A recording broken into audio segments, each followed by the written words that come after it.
المساجد لله صدق الله العلي العظيم.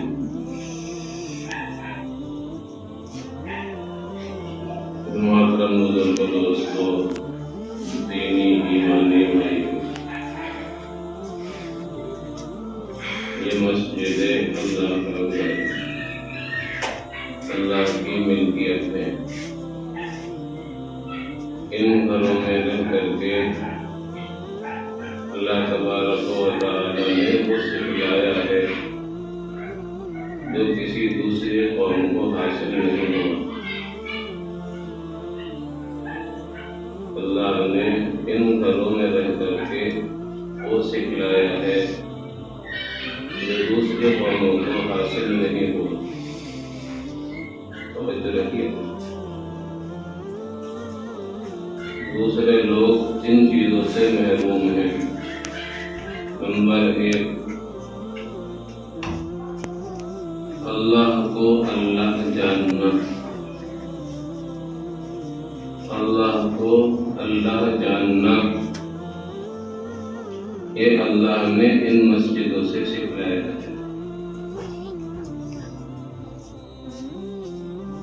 اللہ کو اللہ ماننا یہ اللہ نے ان مسجدوں سے سکھلایا. کیوں؟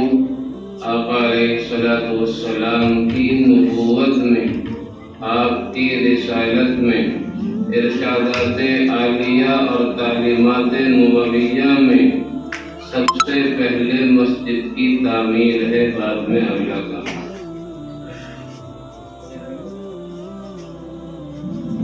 آقا علیہ الصلوۃ والسلام مسجد حرام میں موجود ہیں،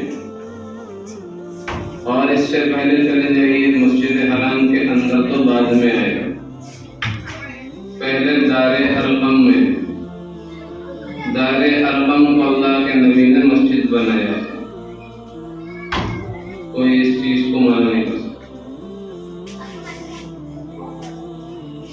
مکہ اور مکہ کے اطراف میں رہتے ہوئے سب سے پہلا مدرسہ دار ارقم ہے. حضرت ارقم رضی اللہ تعالیٰ عنہ ایمان لے کر کے آئے ہیں. ان کے گھر میں رہ کر کے اللہ کے نبی نے قیام کیا ہے، وہاں رہ کر کے چلایا ہے. اس کے بعد جب حضرت عمر رضی اللہ تعالیٰ عنہ ایمان لے کر کے آئے ہیں، بیت اللہ کے اندر تشریف لائے. 5 سال، 5 سال کا عرصہ، یہ پورا کا پورا حصہ اللہ کے نبی کا دار ارقم میں گزرا ہے. حضرت عمر بن خطاب رضی اللہ تعالیٰ عنہ حضرت حمزہ رضی اللہ تعالیٰ عنہ کے ایمان قبول کرنے کے 2 دن کے بعد ایمان لے کر کے آئے ہیں. سن 5 نبوی میں اللہ کے رسول کی نبوت کا 5واں سال ہے جب حضرت عمر بن خطاب رضی اللہ تعالیٰ عنہ نے ایمان قبول کیا.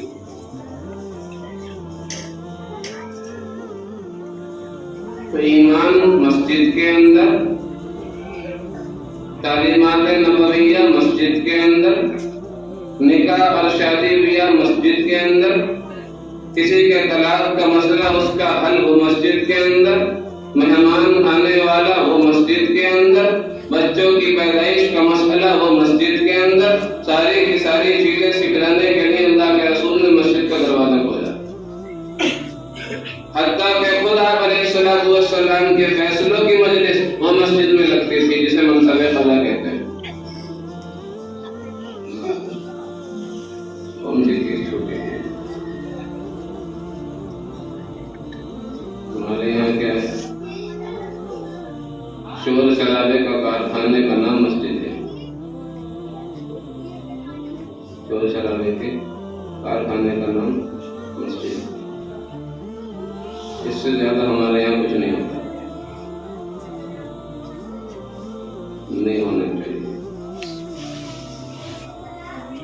آپ نے دیکھا ہوگا میرے والی مسجد میں الٹے ہاتھ کو زینے کے نیچے تھوڑا سا فریم کے اندر پیپر لگا ہوا تھا.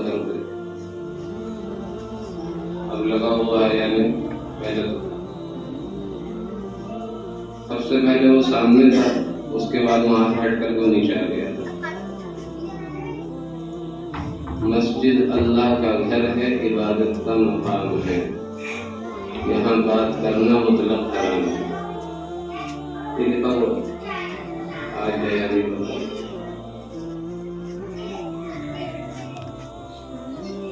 اللہ کے رسول کے یہاں اگر کسی کے مقابلے میں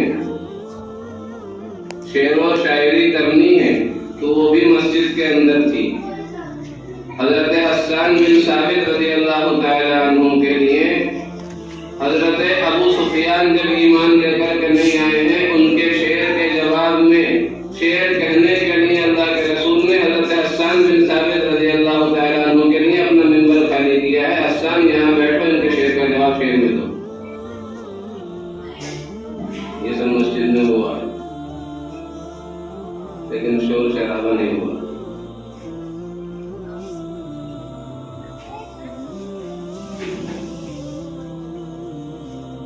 حضرت عمر رضی اللہ تعالی عنہ اس قدر احترام رکھتے تھے مسجد کا، مسجد کی ایک ایک چیز کا. طائف سے 3 یا 5 لوگ آئے. کہاں سے؟ مکہ سے تقریباً 82 کلومیٹر کا فاصلہ طائف. ماحول ایسا جیسے کہ ہمارے یہاں کا نہیں نکال. وہاں کے کچھ لوگ آئے، مسجد میں رہ کر کے تھوڑی سی اونچی آواز میں بات کرنے لگے. حضرت عمر رضی اللہ تعالیٰ عنہ معلوم کیا کون، کہاں سے آئے؟ بولے ہم طائف کے رہنے والے. فرمایا کہ اگر مکہ کی ہوتے تو تمہارا ضرور لگا تھا. باہر کے وہ مہمان کو اس لیے کچھ نہیں کہا. یہ مسجد کا احترام. وہ آپ یہ پہلے بھی سنا ہے. خلیفہ ہارون رشید کا نام سنا؟ ان کی بیوی ہے زبیدہ، جن کے نام سے بغداد کے اندر نہر بہتی ہے، نہر زبیدہ. ہارون رشید نے اپنی بیوی کو طلاق دے دی اور یہ کہہ دیا کہ اگر آج تو نے رات میرے شہر میں گزاری تو تجھے 3 طلاق ہیں. شریعت کے ضابطے سے رات ہوتے ہی نہر زبیدہ کو قائم کرنے والی زبیدہ خاتون پر 3 طلاق پڑھنی ہے. شریعت کا ضابطہ ہے. اس نے کہا ہے کہ اگر رات میرے شہر میں گزاری تجھے 3 طلاق. بعد میں پچھتاوا یہ کیا کہہ دیا؟ میرا شہر تو نے کہاں سے کہاں پھیلا ہوا، کتنے تیز رفتار سواری سے جیسے شہر سے باہر نہیں نکل سکتا. پریشان نے کہا کہ کیا کوئی اس میں ابو حنیفہ کا کوئی شاگرد موجود ہے؟ پورے شہر کے علماء کو جمع کرنے کے بعد ہر ایک نے یہ کہا رات ہوتے ہی طلاق پڑھنی ہے، کوئی راستہ نہیں ہے بچنے کا. کہنے لگا ابو حنیفہ کا کوئی شاگرد ہے؟ امام ابو یوسف رحمۃ اللہ علیہ. چھوٹے بچے ابھی بالغ ہوئے، انتہائی یتیم گھر کے، والد کا انتقال پہلے ہو چکا ہے. ان کی والدہ کما کر کے ان کو پڑھنے کے لیے بھیجتی تھی. پڑھنے بھیجتے بھی نہیں تھی، وہ کہتے تھے جاؤ باہر نکل کے دیکھ کر کے آؤ کیا حال چال ہے. وہ امام ابو حنیفہ رحمۃ اللہ علیہ کی مسجد میں پہنچ جایا کرتے تھے. وہاں بیٹھ کر کے علوم نبوت سیکھتے تھے.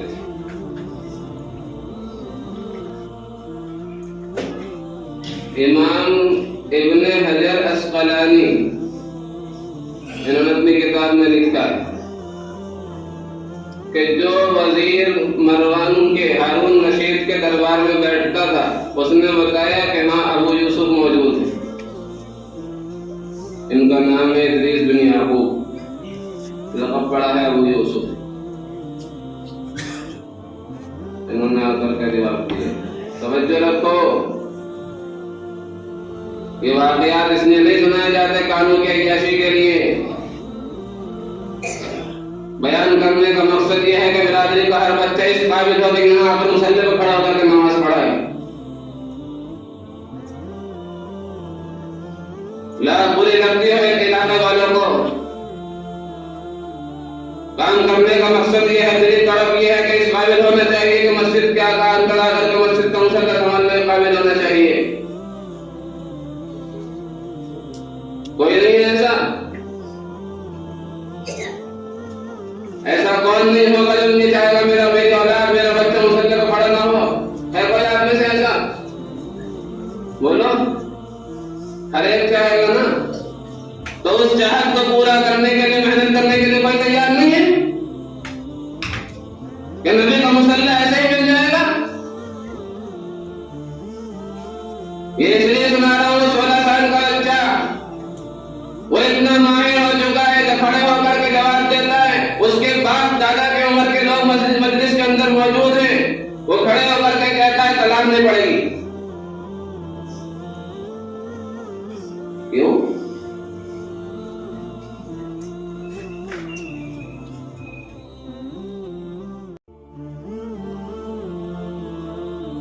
ان کی بیوی زبیدہ سے کہو کہ آج کی رات مسجد میں جا کر کے گزارے۔ کیوں؟ مسجد کے اوپر کسی کی حکمرانی نہیں ہے، مسجد اللہ کی وَأَنَّ الْمَسَاجِدَ لِلَّهِ۔ یہ ہے ابو حنیفہ کا شاگرد، اور آپ کے سامنے جو بالواسطہ ابو حنیفہ کا شاگرد بیٹھا ہوا ہے، اتنا آسان نہیں ہے۔ قربان کرنا پڑتا ہے نبی کے مصلی پر آ کر کھڑے ہونے کے لیے۔ اس مصلی کے اندر اسپرنگ لگے ہوتے ہیں، آٹومیٹک جب مارتا ہے یہاں کھڑے ہو کر کے۔ اب یہ اندازہ کہاں ہے؟ خدا را اس کے لیے محنت تو کیجیے، اپنی اولاد کو قربان تو کیجیے۔ مجال ہے کوئی آ کر کے آپ کے سامنے منہ کھول سکے؟ کوئی ہے آپ کے سامنے زبان کھولنے والا؟ اس قابل ہو کر کے تو دکھلائیے، تیار ہو کر کے تو آئیے۔ کیوں محنت نہیں کی جاتی ہے؟ کیوں کرائی نہیں جاتی ہے؟ ساری محنت عصری علوم کے لیے، ساری محنت انگلش اردو کے لیے، ساری محنت ڈگری حاصل کرنے کے لیے، اس کام کے لیے کچھ نہیں ہے، اس کے بغیر جنت میں داخل آنا ہے۔ آخر کیوں؟ ان مساجد کو کم نہ سمجھیے، ان مساجد کی ذمہ داری اوڑھیے، ان مساجد کی ذمہ داریوں کو اپنے کندھے پر لے کر کے چلیے۔ رب کعبہ کی قسم، اس کی ایک ایک اینٹ کل جہنم میں جانے کے لیے رکاوٹ بنے گی۔ جذباتی بات نہیں کہہ رہا ہوں، مذاق نہیں ہے۔ وہ مسجد کے متولی مکہ المکرمہ کے اندر رہنے والے ابھی ایمان قبول نہیں کیا ہے، ابھی ایمان قبول نہیں کیا ہے۔ ابو سفیان ہے، عتبہ ابن نافع ہے، ابن ابی معیط ہے، عبد المطلب ہے، ایمان قبول نہیں کیا ہے۔ مسجد حرام میں آنے والے لوگوں کو پانی پلایا کرتے ہیں، متولی ہے مسجد کے، مسجد اللہ کے، وہاں آنے والوں کی خاطر کرتے تھے۔ ارے ایمان ملا نہیں ملا بعد میں بولو۔ جب اللہ کے گھر سے جڑنے والوں کو اللہ ایمان دے رہا ہے، تو ایمان والوں کو اللہ کے گھر سے جڑنے کی بنیاد پر اپنی معرفت کو نور نہیں دے گا؟ آخر کیوں؟ یہ سب کہاں جا رہا ہے؟ مسجدیں جا رہی ہیں، مسجدیں جا رہی ہیں۔ میں نے اور آپ نے مسجد کو کتنا آباد کیا؟ میرے اور آپ کے پاس کتنا وقت ہے مسجدوں کو دینے کے لیے؟ جہاں گئی ہے ویرانہ تھا نہیں، کہو دل پر ہاتھ رکھ کے بتاؤ، جو مسجد گئی ہے ویرانہ تھا یا نہیں تھا؟ بابری میں تالا باٹ میں پڑا ہے، مسجد کو آباد کی آبادی پہلے چھوڑ دی گئی ہے۔ 1949 میں مورتی رکھی گئی ہے، تالا کانسٹیٹیوشن پاس ہونے کے بعد 1950 میں پڑا ہے، مسجد تو پہلے سے ویران ہے۔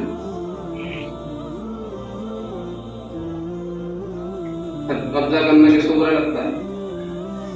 آپ کی زمین پڑی اور چھوڑ دیں گے، قبضہ کرنے دیں گے؟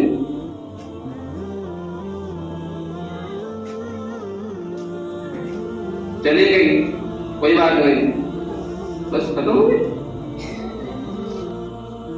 اس کے جانے کے بعد میں نے اور آپ نے مسجدوں کے تعلق سے کیا سبق حاصل کیا، کیا دیا میں نے اور آپ نے مسجد کو؟ دور نہ جائیے، اپنی مسجد کا جائزہ لے لیجیے۔ کیا ضرورت نہیں ہے مسجد میں کام کرنے کی؟ کیا ضرورت نہیں ہے مسجد کی ذمہ داری اٹھانے کی؟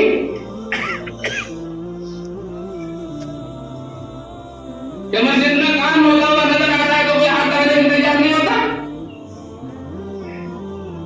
مسجد کے اندر چلنے کے بعد پیر کے نیچے سے جھاڑو کی سیخ آتی ہے تو کہا جاتا ہے اس کی صفائی نہیں ہوئی۔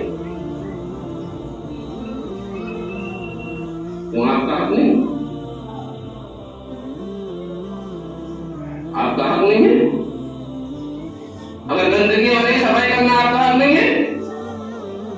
جس کی ضرورت ہے ضرورت کو پورا کرنا آپ کا حق نہیں ہے؟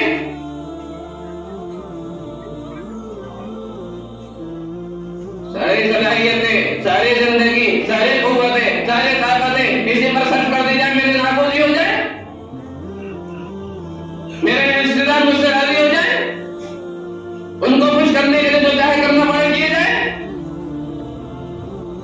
خدا لا طاعت لمخلوق فی معصیۃ الخالق، اللہ کو ناراض کر کے مخلوق کو راضی کرو گے، رب کعبہ کی قسم کوئی ایک راضی ہونے والا نہیں ہے۔ اچھی طرح سمجھیے گا، اگر اللہ کو ناراض کیا ہے مخلوق کو راضی کرنے کے لیے، مخلوق کا ایک بندہ آپ سے راضی نہیں ہوگا، قیامت کی صبح تک نہیں ہوگا۔ تو میرے آقا کا ارشاد چھوٹا نہیں ہے۔ خدا را اس چیز کو سمجھیے، اللہ نے اگر آپ کو مال دیا ہے تو اس مال کے اندر ہر ایک کا حق رکھا ہے، ہر ایک کا حق رکھا ہے۔ مال آپ کا نہیں ہے، یہ مال آپ کا نہیں ہے، یاد رکھیے گا، مال اللہ کا ہے، حقیقی ملکیت اللہ کی ہے۔ جب وہ دینے آتا ہے تو لینے بھی آتا ہے، اس لیے اس نے اسباب کے اندر رہ کر کے زندگی گزارنے کے لیے کہا۔ اس لیے جن لوگوں کو دیا ہے ان کے اندر مال کے ساتھ میں وہ ساری چیزیں رکھی ہیں جن کو حقوق کہتے ہیں۔ اللہ مانگ نہیں رہا کسی سے، یاد رکھیے گا۔ جن لوگوں نے یہ کہا نا کہ اللہ کو کیا ہوا، ہم سے قرض مانگ رہا ہے، اللہ نے اس زمین کے اوپر ان کو برباد کر کے دکھلایا ہے۔ لقد سمع اللہ قول الذین قالوا ان اللہ فقیر ونحن اغنیاء سنکتب ما قالوا۔ ہم آسمان پہ بیٹھ کر کے ان کی باتیں سن رہے ہیں جو اپنی زبانوں سے یہ کہتے ہیں کہ اللہ فقیر ہو گیا اور ہم مالدار ہیں۔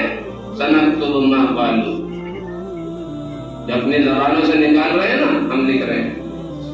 سنستدرجهم من حيث لا يعلمون، پھر ان کے جسموں سے کھالے اس طرح نکالیں گے، اس طرح کھینچیں گے، ان کو معلوم بھی نہیں ہوگا۔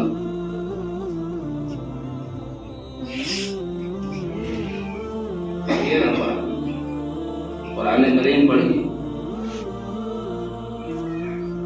یہ باہر کی چیزیں نہیں ہیں، یہ قرآن کریم کی آیات ہے جو بتلا رہی ہیں کہ یہ ہونے والا ہے۔ خدا را اس چیز کو سمجھیے، مسجد کی ذمہ داری کو لیجیے۔ کام ہو رہا ہو، کھڑے ہو دیکھ رہے ہیں، دل میں ہاتھ ڈالے ہوئے، کیا میں ہاتھ لگانا پڑ جائے؟ ان سے نہیں ہوتا۔ کام کرنے کے لیے ہاتھ نکالنے پڑتے ہیں، ہاتھ چلانے پڑتے ہیں، جب جا کر کے کام ہوتا ہے۔ اور کام کرنے والے کی قدر ہے، زبان چلانے والے کی قدر نہیں۔ کوئی کسی سے مجبور نہیں کرتا، کوئی کسی کو کچھ کہتا نہیں ہے۔ جتنی جس کی جتنی سکت ہے، جتنی استعداد ہے، جتنی استطاعت ہے، جتنی طاقت ہے، اس کے مطابق وہ کام کرے گا تو سارے کے سارے کام پورے ہو جائیں گے۔ لیکن کرنا پڑے گا، جب تک کریں گے نہیں کچھ نہیں ہوگا، اور کریں گے تو سب کچھ ہو جائے گا۔ کرو گے بھائی، اللہ کرے سمجھ میں سننا پڑے گا۔